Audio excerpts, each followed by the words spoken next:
Welcome to my channel. Hello বন্ধুরা, আশা করি সবাই ভালো আছো। আজ আমরা এসেছি বাংলাদেশের জাতীয় চিড়িয়াখানা পরিদর্শন করতে। এখানে আমরা জানবো কি কি দেখা যাবে, চিড়িয়াখানায় কি উদ্ভিদ প্রাণী আছে এবং কি কি বার খোলা থাকে। এখন শুক্রবার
এবং এত সুন্দর গাছগাছালি, মনে হয় যে এখানে সারাদিনই থেকে যায়।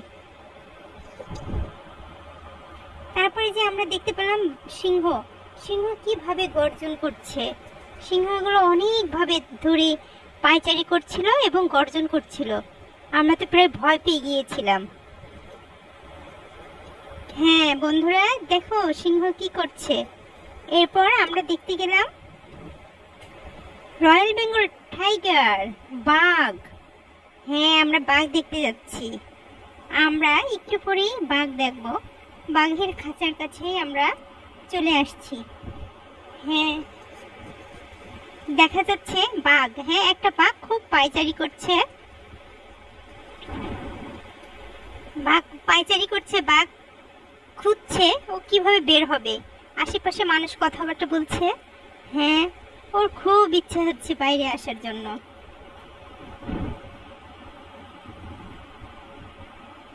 বাংলাদেশ সরকার এই চিড়িয়াখানার জন্য বাজেট করেছে, অনেক বাজেট। জাতীয় বাজেটের প্রায় 37.5 মিলিয়ন টাকা। হ্যাঁ, এর প্রায় 25 মিলিয়ন টাকা খাওয়ানোর জন্য ব্যয় করা হয়।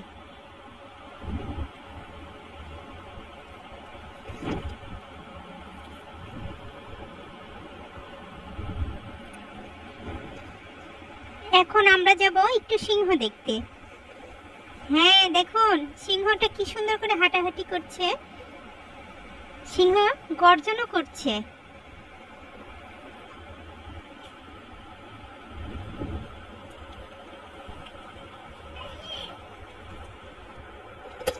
হ্যাঁ, চিড়িয়াখানাটি আসলেই অনেক বড় একটা এরিয়া জুড়ে অবস্থিত। প্রায় 186.63 186.63 একর জায়গা জুড়ে এটা অবস্থিত। মানুষের চেনা ও জানার আগ্রহ স্বভাবজনিত প্রবৃত্তি, বিশেষ করে শিশুদের জন্য প্রাণীকে কাছ থেকে দেখা ও সচক্ষে দেখা এবং তাদের সম্পর্কে জানার আগ্রহ অনেক প্রবল থাকে। তাই চিড়িয়াখানাটি আসলে বলতে পারি এটা একটা আদর্শ স্থান বাচ্চাদের জন্য বিশেষ করে। বন্ধুরা, এখন আমরা দেখব ভালুকের কাছে আসলাম। হ্যাঁ, এখানে দেখো 3টা ভালুক দেখা যাচ্ছে। ভালুকগুলো কালো এবং ভালুকগুলো সুন্দরভাবে হাঁটা চলা করছে। হ্যাঁ, বাচ্চারা দেখে খুব মজা পাচ্ছে। ওরা তো ভালুকের কাছে যেতেই চাচ্ছে, প্রায় খুব সুন্দর করে হাঁটছে ওরা। আসলে বন্ধুরা, বন্যপ্রাণীদের আবাসস্থল দিন দিন সংকুচিত হয়, তাদের প্রাকৃতিক স্বভাব চরিত্র নষ্ট হয়। আমি মনে করি চিড়িয়াখানার প্রাকৃতিক পরিবেশ তৈরির মাধ্যমে প্রাণী বৈচিত্র্য কিছুটা হলেও সংরক্ষণ করা যায়। হ্যাঁ দেখুন, কি সুন্দর প্রাকৃতিক পরিবেশ, আমার খুবই ভালো লেগেছে বাচ্চাদেরকে নিয়ে আসতে পেরে এখানে। এবং আমরা দেখলাম ইমু পাখিগুলো খুবই ভালো আছে। ও মা, কিছু দূর গেলে দেখা যাচ্ছে বড় পাখি। হ্যাঁ, বড় পাখিগুলো সুন্দর করে লাফিয়ে লাফিয়ে হাঁটে। হ্যাঁ, একটু একটু করে লাফিয়ে লাফিয়ে হাঁটে, দেখতেও খুব সুন্দর দেখা যাচ্ছে, খুবই ভালো লাগছে দেখতে। এবং এই চিড়িয়াখানায় বন্যপ্রাণীদের সংরক্ষণের মাধ্যমেও কিছুটা শিক্ষা গ্রহণ করা যায়। সেটা হলো বন্যপ্রাণীদের পরিচয় জানা যায়, যেমন বিস্তৃতি, আকার আকৃতি, স্বভাব চরিত্র, বাসস্থান, প্রকৃতিতে এদের অবস্থান, এরা কি কি খাবার খায়, খাদ্য ব্যবস্থাপনা, প্রজনন সম্পর্কে জানা যায়। তারপরে এদের জীবনকাল কেমন, জীবন চক্র কেমন, এটা বর্ণনার মাধ্যমে জানা যায়। বিশেষ করে যেসব ছাত্রছাত্রী এবং দর্শনার্থীরা আছে, তারা যে এখানে বিভিন্ন রকমের চার্ট আছে, সেই চার্ট থেকে অনেক কিছু জানতে পারবে, অনেক জ্ঞান আহরণ করতে পারবে, প্রাথমিকভাবে অনেক জ্ঞান আহরণ করতে পারবে। শুধু তাই নয়, এখানে গবেষণাও করতে আসে বিশ্ববিদ্যালয়ের ছাত্রছাত্রীরা। এখানে আসে বন্যপ্রাণীদেরকে নিয়ে গবেষণা করতে। তাদের কি তারা এটা গবেষণা করে বিভিন্ন গবেষণামূলক কাজ সম্পাদিত করে। এবং দেখি আমরা একটু ময়ূরের কাছে যাই। হ্যাঁ, ময়ূর কি সুন্দর পেখম মেলে রয়েছে, খুব সুন্দর করে ময়ূরটা আমাদেরকে ঘুরে ঘুরে দেখাচ্ছে। খুব ভালো লাগলো দেখতে, এরকম আসলে কখনো ভাগ্য হয়নি ময়ূর দেখা। আমাদের বাচ্চারাও ময়ূর দেখছে, খুব সুন্দর লাগছে, ময়ূরটা দেখতে অনেক সুন্দর লাগছে। সেজন্যই তো বছরে প্রায় 4 মিলিয়ন দর্শনার্থী এখানে আসে পরিদর্শন করতে।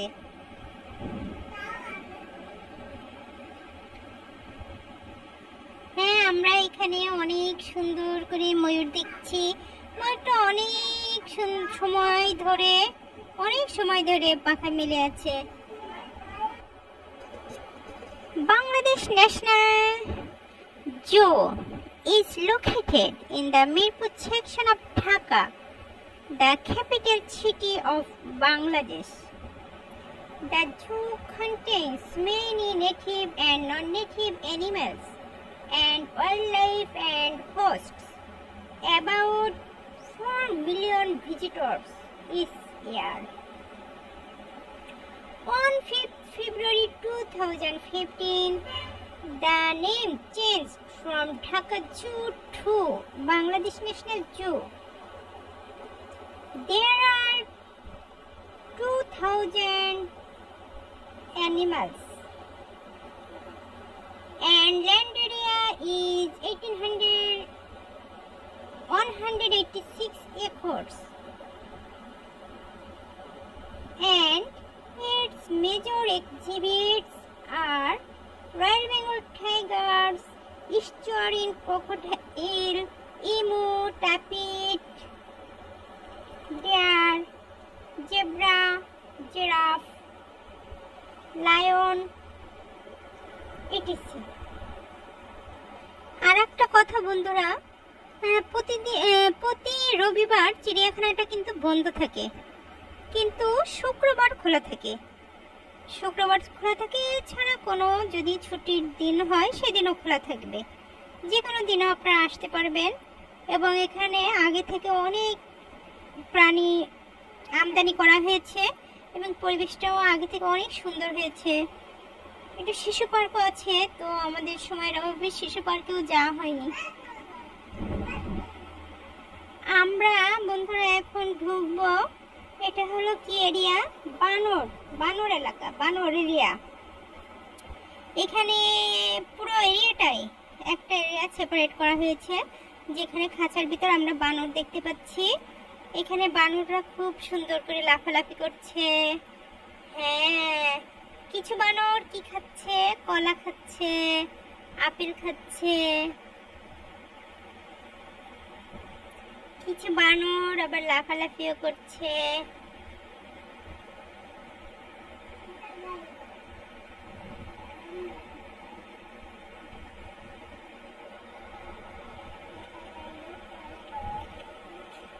আর কিছু দূর হেঁটে গেলেই বাম পাশে আছে অজগর সাপ। অজগর সাপ একটা সরীসৃপ প্রাণীর ভিতর পড়ে। সাপটা আমরাও দেখতে যাব। কিছু দূর সাপ দেখে আবার ভয় পাবে কিনা সেটাই চিন্তা করছি। এখানে চিড়িয়াখানার আরো একটা ভালো দিক আছে, এখানে খুব সুন্দর পানির ব্যবস্থা আছে, ওয়াশরুমের ব্যবস্থা আছে, বাথরুমের ব্যবস্থা আছে, মসজিদের ব্যবস্থা আছে, তারপরে বসার স্থান আছে, মহিলারা এই যে বসতেছে, তারপরে হাঁটছে। পুরোটা একটা দিন যদি সময় নিয়ে আসা যায় তাহলে ভালো লাগে আসলে। এবং চিড়িয়াখানাটা সকাল 9টা থেকে খোলা থাকে, আর শীতকালে সকাল 8টা থেকে বিকাল 5টা পর্যন্ত খোলা থাকে। সুতরাং বন্ধুরা সবাই আপনারা চলে আসুন, চিড়িয়াখানা ঘুরে যান, দেখে যান এবং এ থেকে শিক্ষা গ্রহণ করেন। অনেক কিছু, অনেক প্রাণী, জীব বৈচিত্র্য সম্পর্কে তোমরা জানতে পারবে, দেখতে পারবে, শিখতে পারবে।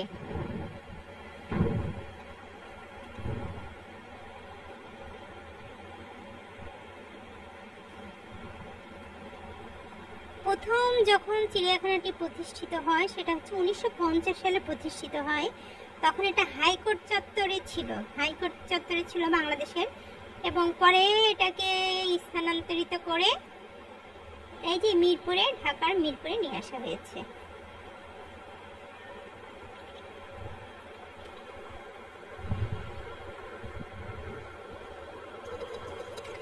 তো বন্ধুরা সবাই ভালো থাকবেন, সুস্থ থাকবেন এবং চিড়িয়াখানা ঘুরতে আসবেন বাচ্চাদেরকে নিয়ে। আজকে এখানেই শেষ করছি, আল্লাহ হাফেজ। এবং আমার ভিডিওটি যদি ভালো লাগে তাহলে আমার পাশেই থাকবেন, চ্যানেলটি সাবস্ক্রাইব করবেন, লাইক করবেন। সবাইকে আল্লাহ হাফেজ, ধন্যবাদ।